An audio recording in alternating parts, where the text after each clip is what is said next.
de la 15e vidéo, je revenais à l'importance de cerner un problème en questionnant son contraire, comme je l'ai fait à la 3e vidéo pour demander si le WWIC servait les intérêts des Québécois. Ainsi, si nous répondons par l'affirmatif à une question, nous devons assurément répondre par le négatif à son contraire. Si ce n'est pas le cas, généralement, cela exige que nous refassions nos devoirs. Ici, j'ai pas la prétention de répondre à des questions parce que chacun a ses devoirs à refaire. C'est juste un truc pour justement, des fois, nous analyser nos propres réponses. Souvent, on peut tomber dans la facilité. Dans mon cas, j'évite de le faire, mais ça se peut qu'il y a des gens qui regardent la vidéo, qui écoutent mes commentaires, qui ont des choses à rapporter ou qui pourraient m'amener justement sur d'autres pistes. Ne gênez-vous pas pour utiliser le YouTube pour émettre des commentaires à cette fin. Parce que la raison, c'est que c'est compliqué, c'est parce que quand on parle de religion, cela exige de nous pencher sur la philosophie de la religion. Puis les religions, il y en a plusieurs. Puis donc, il y a autant de philosophies qu'il peut y avoir de religions. Mais généralement, grosso modo, on peut dire que l'humain et son environnement sont la raison d'être des religions monothéistes. Donc, l'humain est au centre de la religion. S'il n'y avait pas d'humain, il n'y aurait pas de religion. Puis, à ce moment-là, il n'y a personne qui parlerait de Dieu. Tu sais. C'est que pendant que l'humain est au centre des religions, parce que, on sait que s'il y a l'existence de Dieu, c'est bien sûr parce que ce Dieu a créé l'humain et qu'il est ici pour servir l'humain, pour le détruire, pour l'amener à un objectif, un peu comme j'aime pas la comparaison, le faire avec le réseau qui est ici pour en arriver à un objectif, puis qui prend les gens, puis qui tente de modifier leur comportement pour qu'ils puissent accepter, abdiquer à leurs ambitions. Comme je disais, alors que l'humain est au centre, dont son environnement où il vit, on découvre que la tendance du réseau est de rejeter l'humain et de surexploiter la nature au point de menacer l'équilibre de la vie. Puis en même temps, alors que la majorité des religions traitent de pureté et de la pureté de la chair et de l'âme, donc la chair et l'esprit, le réseau injecte ces déchets et molécules brevetées dans notre sang, notre chair, notre environnement et remet en question la génétique des espèces en ayant percé des barrières qui jadis rendaient impossible la fabrication de nouvelles maladies ou d'animaux hybrides. En fin de compte, les initiés attaquent l'ordre de la nature pour provoquer les pires fléaux, peut-être involontairement, voire possiblement des famines, si jamais on découvrait que des souches OGM sont contaminées par des nouvelles maladies.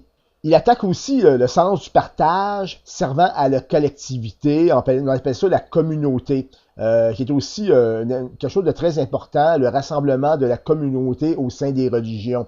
Pour résultat, on découvre une humanité endoctrinée au point que sa liberté, ou encore ce qu'il en reste, se retourne contre lui en le plongeant dans un système social chaotique, contre-performant et divisé qui brime les droits de la collectivité, encore en même temps des individus qui en font partie, exclut des gens. C'est aussi une société qui repose beaucoup sur le mensonge.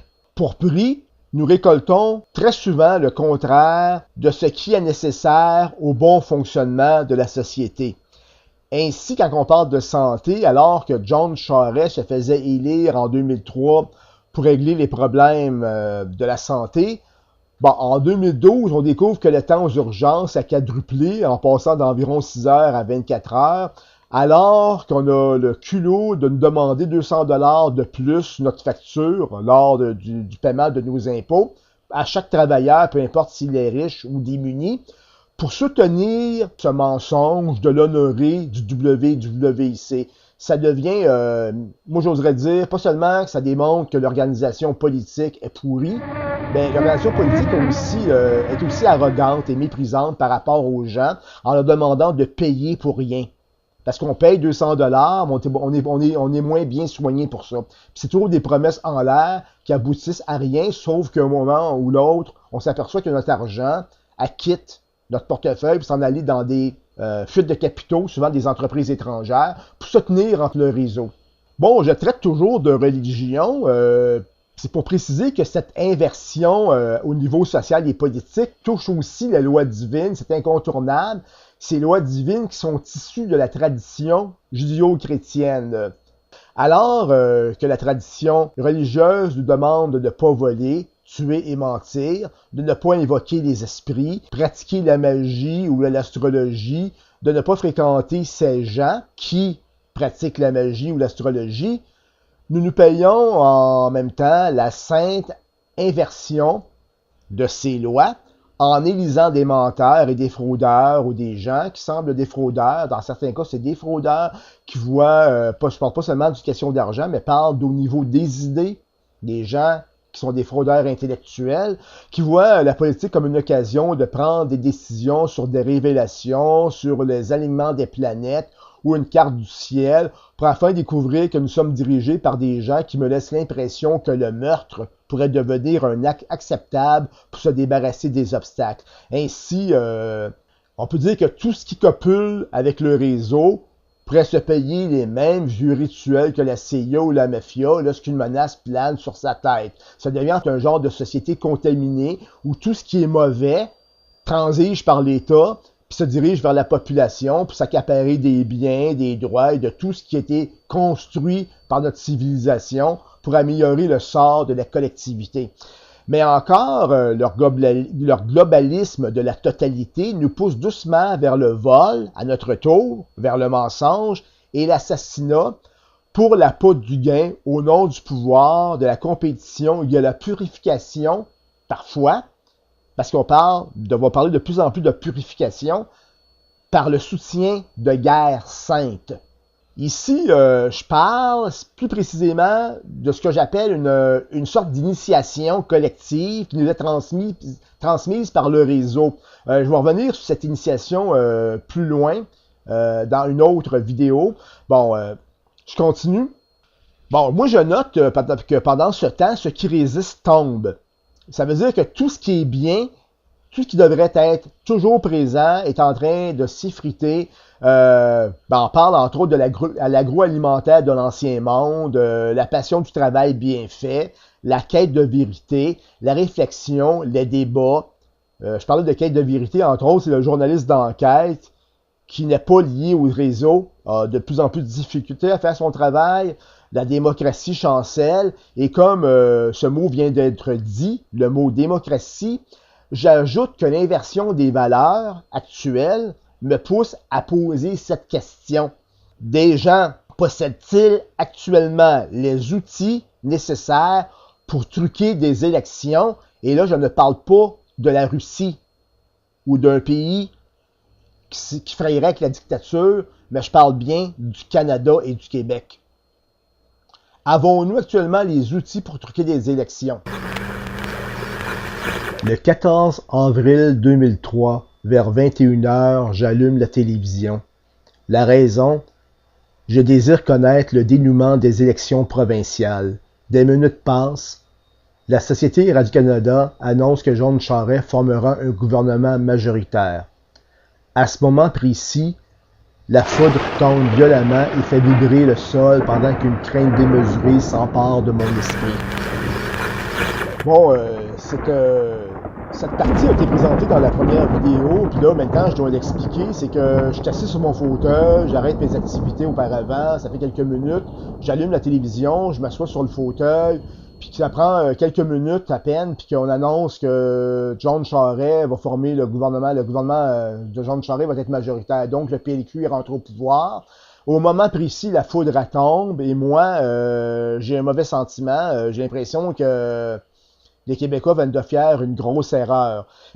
Faut dire que pendant que j'ai cette impression, il y a un mot qui me revient dans l'esprit, puis là, vous allez trouver ça drôle, c'est le mot Satan. Bon, j'explique.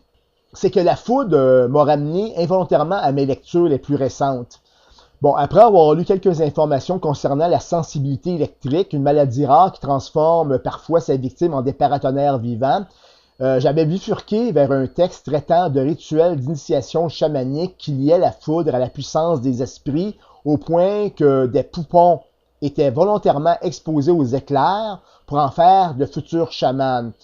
Je m'étais enfin penché sur de vieilles croyances qui liaient la foudre à un véhicule de Satan ou des démons pour qu'ils puissent s'incarner sur Terre ou posséder des humains. Donc, c'était en fin de compte sur ça que je m'étais penché avant d'allumer la télévision. Ça fait que c'était fraîchement entreposé dans mon esprit, au point que la peur, sans doute, puis la nouvelle, la synchronicité a fait émerger le mot Satan dans mon esprit d'une façon involontaire. Ça, c'est mon explication. Bon, aujourd'hui, je pourrais dire que ce synchronisme aurait dû passer à l'oubli, ou du moins me rappeler que ma réaction fut ridicule. Malheureusement, mes connaissances acquises ne m'aident pas du tout. Ça, on est en 2012, puis ce que j'apprends, c'est pas... ça me permet pas de soigner cette impression. Bon, comme je dis, quand on doit faire une recherche ou tenter d'expliquer un problème, trouver une solution à un problème en posant son contraire, la pratique est souvent compliquée puisque le contraire du religieux dans la religion est souvent la religion. J'explique. Les alliances avec la religion, ou disons ce qui se dit religieux, profitent à des quêtes de pouvoir qui reposent sur des pratiques occultes liées à la magie et au satanisme, qui est en fin de compte une religion dans la religion. Ainsi, la CIA a créé le projet MK Ultra, conjointement avec le projet MK Ultra cité à la 11e et 12e vidéo, et le département de la défense des États-Unis. Selon Wikipédia, les responsables du MK Ultra ont analysé les effets comportementaux et toxicologiques de certaines substances sur les animaux et les humains. On parle ici de drogue. Et d'après les armes secrètes de la CIA de Gordon Thomas, le projet MK Ultra s'offrait même les bons offices du docteur Sidney Gottlieb, alors chef des services techniques de la CIA, afin d'explorer le monde de la magie noire, maîtriser les forces de l'obscur et démontrer l'idée reçue qui veut que les retranchements de l'esprit humain soient hors de portée. Enfin, ce projet visait à créer un nouvel être psychocivilisé, l'équivalent du candidat pouvant s'adapter aux transformations. Je répète, s'adapter aux transformations, comme nous devons nous adapter au nouvel ordre mondial selon le réseau. À cette fin, des médiums, diseurs de la bonne aventure, chiromanciens, spécialistes du démon, sorcières, satanistes et autres praticiens de l'occulte furent recrutés. Bon, la suite à la 17e vidéo. Merci.